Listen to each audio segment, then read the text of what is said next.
In a dramatic escalation of economic tensions, the United States has implemented a sweeping 50% tariff on Chinese imports, sending immediate shockwaves through global financial markets. The move, announced in early April 2025, triggered a rapid decline in investor confidence. Within mere hours of the announcement, U.S. stock markets saw a staggering loss. Hundreds of billions of dollars in market value evaporated almost instantly. The Dow Jones Industrial Average plunged 1,679 points, marking one of the most significant single-day drops in recent years. Major U.S. corporations were not spared. Tech giants like Apple and Tesla experienced sharp sell-offs, with Apple shedding approximately 9% of its stock value and Tesla losing over 5% in a single trading session. Retailers such as Walmart were also affected, reflecting broader market anxiety about supply chain costs and consumer demand. This economic maneuver is being viewed through two contrasting lenses. Some analysts interpret it as a bold strategy designed to protect American industries and reassert economic leverage over China. Others see it as a dangerous gamble, one that could destabilize not only bilateral trade, but also the broader global economy. The financial markets quickly signaled a flight to safety. U.S. government bonds, particularly the 10-year Treasury, saw a spike in demand. Yields dropped from 4.3% to 4% as investors sought shelter from the volatility. This trend, known among economists as the boomerang effect, illustrates how aggressive policies intended to harm a rival economy can unexpectedly backfire, hurting the initiator in the process.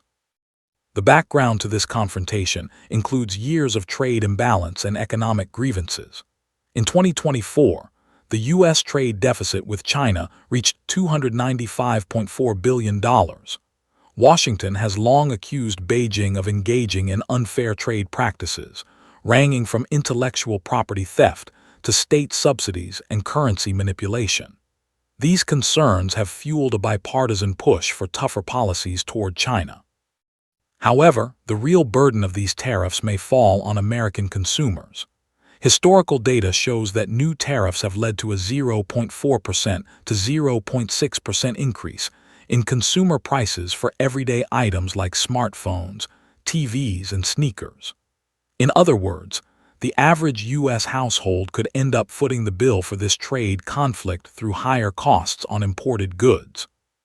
Critics argue that instead of targeting strategic sectors, the broad nature of the tariffs may inflict unnecessary pain on domestic businesses and households. Questions are now being raised. Is this policy genuinely about economic defense, or is it politically motivated? And can the U.S. maintain its global economic standing amid such self-inflicted instability?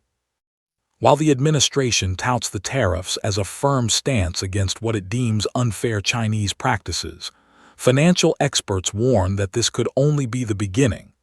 Market volatility, investor uncertainty, and potential retaliatory measures from China may push the global economy into uncharted territory. As both economic giants dig in their heels, one thing is certain. This latest development marks a significant turning point in U.S.-China relations, and the entire world is watching closely.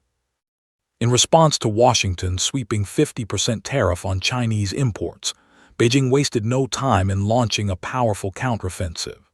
Just days after the U.S. action, Chinese officials unveiled their own retaliatory measures, targeting key sectors of the American economy.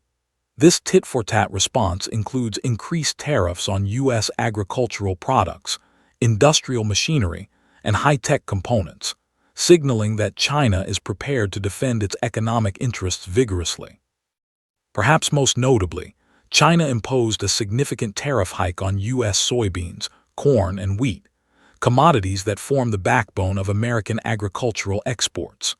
The move sent shockwaves through the Midwest farming community, with early estimates suggesting potential losses in the billions. For American farmers, many of whom rely heavily on Chinese demand, this development adds fresh uncertainty to an already volatile agricultural market. Beyond agricultural goods, China also escalated its scrutiny of U.S. multinational companies operating on its soil. Regulatory inspections, surprise audits, and additional compliance requirements are now being reported by firms ranging from consumer electronics to automotive manufacturers. These non-tariff barriers, while subtle, are proving to be just as disruptive as formal trade sanctions. They not only slow down operations, but also signal a chilling effect on future U.S. investment in China.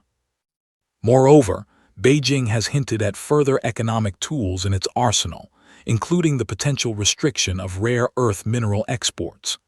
These minerals are essential in the production of advanced electronics, electric vehicle batteries, and military-grade equipment. As the world's dominant supplier of rare earths, any disruption in this supply chain would have far-reaching implications, not only for American industry, but also for global technology markets. What's becoming increasingly clear is that China is leveraging a multi-layered strategy. While tariffs serve as the headline-grabbing response, the real power lies in its ability to disrupt supply chains, target specific American political constituencies, like farmers, and sow uncertainty among multinational corporations. This form of economic warfare is sophisticated, deliberate, and designed to create maximum pressure without immediately escalating to a full-blown trade war. Financial analysts and geopolitical experts now warn that this cycle of retaliation could spiral beyond control. Each side's actions are triggering reactive measures from the other, creating a feedback loop of economic hostility. As one analyst put it, this isn't just a trade dispute anymore. This is a struggle for strategic dominance. China's response also sends a message to other countries. It will not passively absorb economic aggression. Beijing is asserting itself as a sovereign power capable of defending its interests on the global stage. The implications of this stance stretch far beyond trade, touching on issues of international law, global supply chain integrity, and the future of U.S.-China relations. Despite the aggressive posturing on both sides, there remains a flicker of hope for diplomacy. Quiet back-channel communications are reportedly underway, as both governments seek a way to de-escalate without appearing to retreat. However, with public sentiment hardening and political stakes rising, compromise may prove elusive in the near term. As of now, the economic battlefield is active, the consequences are real, and the world is watching two superpowers navigate one of the most complex confrontations of the 21st century. The intensifying economic standoff between the United States and China is no longer confined to diplomatic cables or trade data spreadsheets.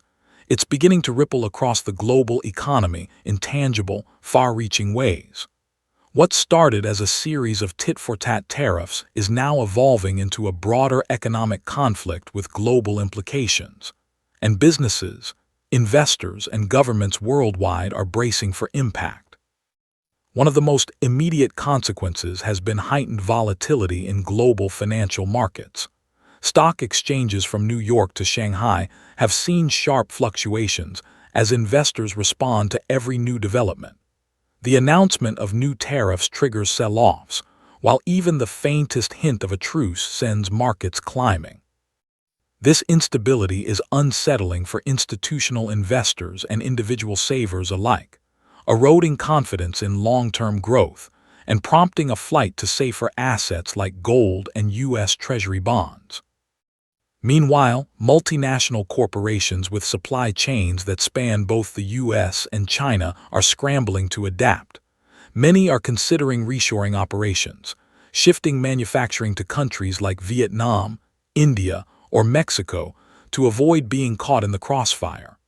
However, such moves are costly, time-consuming, and fraught with their own geopolitical and logistical challenges.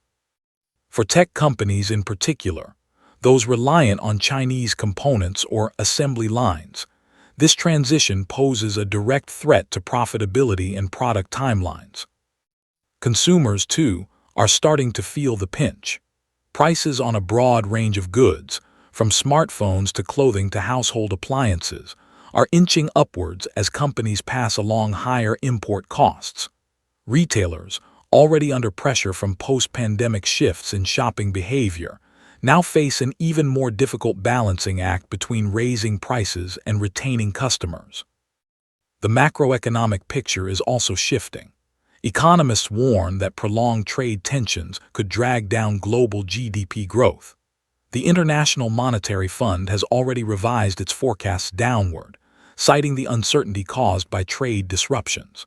Slower growth in the world's two largest economies, particularly if consumer spending and industrial output begin to falter, could spill over into emerging markets, many of which are heavily reliant on exports and foreign investment. Central banks are now in a difficult position. While some may consider lowering interest rates to cushion against economic shocks, doing so also risks stoking inflation or weakening their currencies. The geopolitical undertone of the US-China spat makes coordinated monetary policy responses even more complex. Beyond economics, this confrontation is reshaping the global strategic landscape. Countries in Europe, Southeast Asia, and Latin America are being pulled into the orbit of either Washington or Beijing, whether they like it or not. Trade alliances are shifting, and a new era of economic nationalism is gaining momentum as governments prioritize resilience and security over efficiency and globalization. All of this points to a fundamental reality. The US-China trade war is not a temporary disagreement, but a structural shift in global economic relations. The assumption that economic interdependence would prevent major conflict is being tested. We are now witnessing the early stages of what some analysts call a decoupling of the world's two largest economies, a process that, if continued, could redefine the structure of global trade, investment, and political power for decades to come.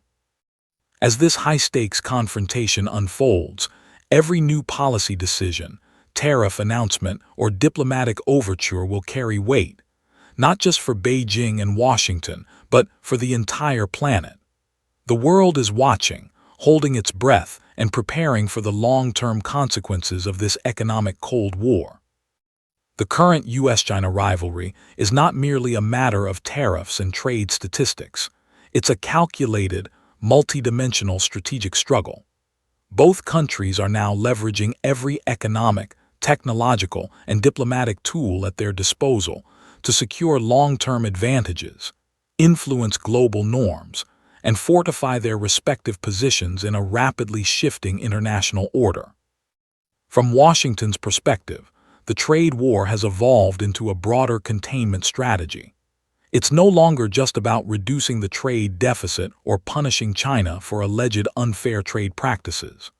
The U.S. is now actively seeking to curb China's technological ascent, especially in areas such as semiconductors, artificial intelligence, and telecommunications. Restrictions on Chinese tech giants like Huawei and export controls on advanced chips and manufacturing tools signal a new phase. One focused on denying China access to critical technologies that could fuel its future military and economic power. This has been accompanied by efforts to rebuild and reshore critical industries, especially those deemed vital to national security. U.S. policymakers have poured billions into revitalizing domestic semiconductor manufacturing, green energy supply chains, and strategic minerals. Through legislation such as the CHIPS Act and the Inflation Reduction Act, the U.S. is trying to reduce dependency on foreign, particularly Chinese, inputs while bolstering its own industrial base. Beijing, for its part, is responding with a mix of resilience and countermeasures. Chinese leaders have doubled down on the dual circulation strategy, aiming to strengthen domestic demand while maintaining robust export activity. At the same time, China is investing heavily in self-sufficiency, especially in high-tech sectors where it faces U.S. export bans. Through initiatives like Made in China 2025 and vast state-backed R&D efforts, China is attempting to leapfrog over choke points in global supply chains and reduce its exposure to Western pressure. Diplomatically, both nations are engaging in what some analysts call geoeconomic alignment. The U.S. is strengthening its alliances with like-minded democracies through frameworks like the Indo-Pacific Economic Framework, IPEF, while also revitalizing its trade relationships with the EU, Japan, South Korea, and Southeast Asian partners. The underlying goal: build a bloc of economically aligned countries that can act as a counterweight to China's growing influence. China, in turn, is expanding its outreach through the Belt and Road Initiative, signing trade agreements with countries in Africa, the Middle East, Latin America, and the ASEAN region. Its aim is to secure new markets, lock in strategic resources, and create a global economic network in which it plays a central role, less dependent on Western systems and norms. Currency and finance are also key battlegrounds. The U.S. dollar's dominance in global finance gives Washington leverage in imposing sanctions and controlling access to capital markets.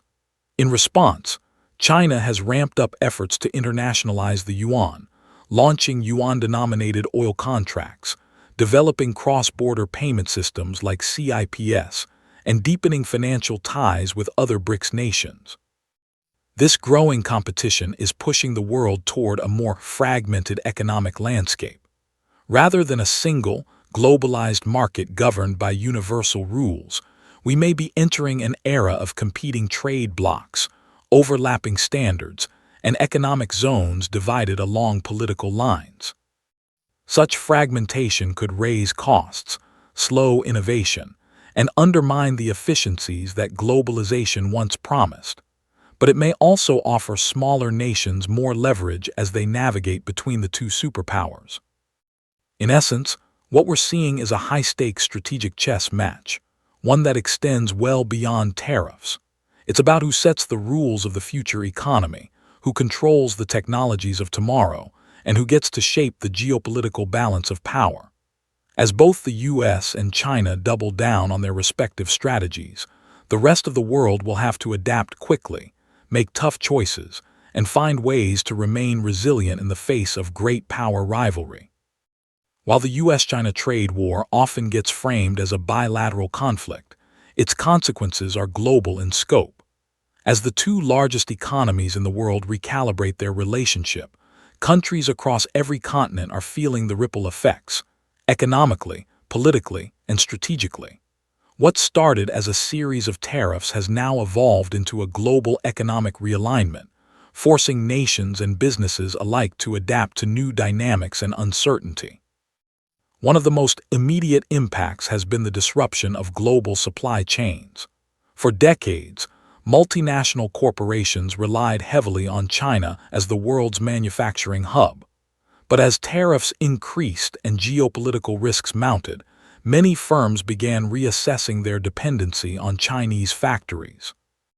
This led to a trend known as China Plus One, where companies diversify their supply chains by relocating or expanding operations to other countries like Vietnam, India, Mexico, or Indonesia. This shift has created both opportunities and growing pains for these emerging economies, which now must quickly scale infrastructure, labor, and regulatory systems to meet the new demand. Meanwhile, the trade war has also fueled inflationary pressures worldwide. Tariffs imposed by both the U.S. and China have raised costs for importers and consumers, especially in sectors such as electronics, machinery, and agriculture. As these costs are passed down the line, many countries, particularly those with limited fiscal space, face greater difficulty in controlling inflation. Central banks, already grappling with post-pandemic economic recovery, now find themselves navigating a more complex inflationary environment shaped by geopolitical rivalry. Export-oriented economies, especially those in Asia and Europe, are also being forced to rethink their trade strategies. Countries that previously benefited from open access to both U.S. and Chinese markets must now consider how to balance relations with both powers. For example, South Korea, Germany, and Australia have deep economic ties with China, but also rely on security partnerships with the United States. These dual dependencies make policy decisions more complicated and increase the risk of being caught in the crossfire of sanctions, tech bans, or political pressure. On the financial front, investors are recalibrating their portfolios to reflect increased geopolitical risk. Capital flows are becoming more cautious, with reduced exposure to Chinese assets and a growing focus on friendshoring, investing in countries perceived as politically aligned or more stable. This has led to shifts in foreign direct investment (FDI), with regions like Southeast Asia, Eastern Europe, and Latin America gaining more attention from global investors. International institutions are also adapting. The World Trade Organization (WTO), long the guardian of multilateral trade rules, has seen its role diminished as countries increasingly resort to bilateral or regional agreements. New trade frameworks, like the Regional Comprehensive Economic Partnership (RCEP), led by Asia-Pacific nations, or the U.S.-backed Indo-Pacific Economic Framework (IPEF), highlight a world where economic alliances are increasingly driven by strategic considerations rather than purely market logic. Smaller and developing nations, though often overlooked in headline narratives, are arguably among the most affected. Many of these countries rely on trade with both the U.S. and China for growth and development. The fragmentation of the global economy forces them to navigate complex choices, align with one side, try to remain neutral, or diversify their partnerships. In some cases, this creates new opportunities for strategic engagement. In others, it leads to greater vulnerability to external shocks. Ultimately, the U.S.-China trade war has accelerated a trend that was already underway: the decoupling of global economic systems. This decoupling isn't absolute, but it signals a shift away from the integrated globalism of the early 2000s toward a more multipolar, fragmented landscape. While some nations may benefit from realigned trade flows or fresh investments, the long-term costs, reduced efficiency, higher prices, and heightened uncertainty will be felt broadly. In this evolving environment, the key for nations and companies alike will be adaptability.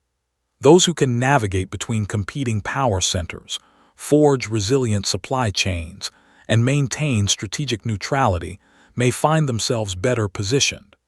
As the global economy reshapes itself under the weight of great power competition, agility and foresight are becoming just as important as size or market share. One of the most significant outcomes of the U.S.-China trade conflict is the phenomenon known as strategic decoupling. This term refers to the deliberate separation of economic and technological systems between the two global powers, especially in critical sectors such as semiconductors, telecommunications, artificial intelligence, and energy. Far beyond tariffs and trade imbalances, this trend reflects a deeper shift in how both countries are redefining their long-term national interests, often at the expense of global integration. A central focus of this decoupling is technology, which both nations now view as a pillar of national security rather than just an economic asset. The U.S. has implemented a series of export controls and investment restrictions targeting advanced technologies. These include limits on selling semiconductor equipment, AI software, and high-performance computing chips to Chinese firms.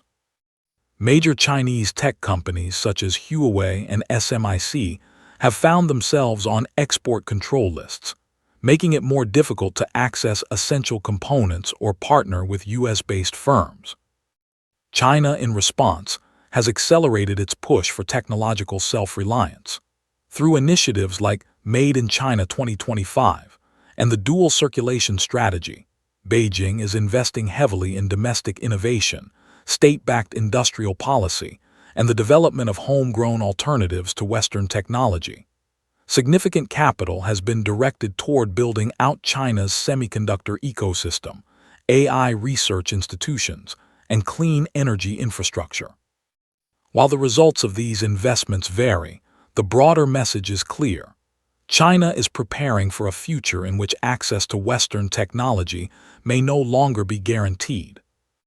Another layer of this decoupling involves investment flows. Washington has increased scrutiny over outbound investments into Chinese tech and biotech sectors, arguing that U.S. capital should not help fund technologies that could be used for surveillance or military purposes. Meanwhile, inbound investment from China into the U.S. has declined sharply due to national security reviews and tightened regulations under the Committee on Foreign Investment in the United States, CFIUS. Similar scrutiny is now spreading to allies and partners, with countries like the UK, Germany, and Japan reassessing their own foreign investment frameworks. In finance, American stock exchanges have begun delisting Chinese companies that do not meet U.S. auditing standards, and new legislation limits federal pension funds and institutional investors from backing firms tied to the Chinese military or surveillance industries. In turn, Chinese firms are shifting their fundraising strategies, looking more toward domestic stock markets or alternative global financial hubs that are perceived as less politically charged. Beyond the U.S. and China, other countries are being forced to take sides, or at least navigate the growing divide. A notable example is the semiconductor supply chain, where countries like Taiwan, South Korea, and the Netherlands play critical roles. The U.S. has pressured key allies to restrict exports of advanced chip-making tools to China, and has also sought to incentivize domestic chip production through measures like the CHIPS and Science Act. China, meanwhile, is building diplomatic and trade alliances that can help it gain access to critical materials and technologies through alternative channels. This techno-economic fragmentation could reshape the future of globalization itself. Companies are now designing products with compliance by design in mind, meaning they must account for restrictions not just from one country, but from a growing web of competing regulatory systems. A phone built for the Chinese market may look very different internally from one built for the US or Europe. The era of globally standardized technology is giving way to regionalized ecosystems driven by geopolitical considerations. And while governments speak in terms of national resilience and sovereignty, businesses are bearing the brunt of the disruption. R&D costs are rising, market access is narrowing, and regulatory uncertainty is complicating everything from product launches to partnerships. Smaller firms, in particular, may struggle to keep up as compliance becomes more expensive and innovation cycles slow down under heavier state oversight. In sum, strategic decoupling is not a temporary side effect of the U.S.-China rivalry. It is becoming a structural feature of the 21st century global economy. The challenge for businesses, investors, and policymakers will be managing this transformation without triggering deeper instability. For those who can anticipate and adapt, there will be new opportunities in localized innovation, alternative markets, and digital sovereignty. But for others, the path ahead will likely include difficult trade-offs, tighter margins, and an increasingly fragmented world. While the world has been fixated on the intensifying rivalry between the United States and China, an equally important development is unfolding in the background: the emergence of new power centers and the growing agency of smaller and mid-sized economies. As Washington and Beijing reshape global trade, technology, and diplomacy according to their competing visions, many countries are refusing to choose sides, and instead, they're charting their own paths. This trend is sometimes referred to as the rise of multipolarity, where power and influence are dispersed across multiple regions and actors rather than dominated by one or two superpowers. Countries like India, Brazil, Indonesia, Saudi Arabia, Turkey, and South Africa are leveraging the U.S.-China rivalry to secure better trade deals, attract foreign investment, and assert their strategic autonomy. These nations understand that in a fragmented global order, flexibility and pragmatism can be powerful tools. Take India, for example. It has deepened defense and technology cooperation with the U.S. through platforms like the Quad, with the U.S., Japan, and Australia, while simultaneously purchasing discounted oil from Russia and maintaining robust trade with China. Rather than aligning fully with one bloc, India is playing a balancing act that maximizes its national interest, a strategy that resonates with many other countries in the global south. The BRICS bloc, which includes Brazil, Russia, India, China, and South Africa, is expanding and evolving into a counterweight to Western-led institutions. Recently, nations like Egypt, Iran, the UAE, and Ethiopia have expressed interest in joining or associating with BRICS. The bloc is exploring alternatives to the US dollar for trade settlements, developing its own payment systems, and supporting initiatives like the New Development Bank as an alternative to the World Bank. While challenges remain, the intent is clear: reduce dependence on Western financial and geopolitical structures. This shift is also visible in energy and commodities markets. Countries in the Middle East, Africa, and Latin America are seeking to diversify their partnerships and reduce vulnerability to external shocks.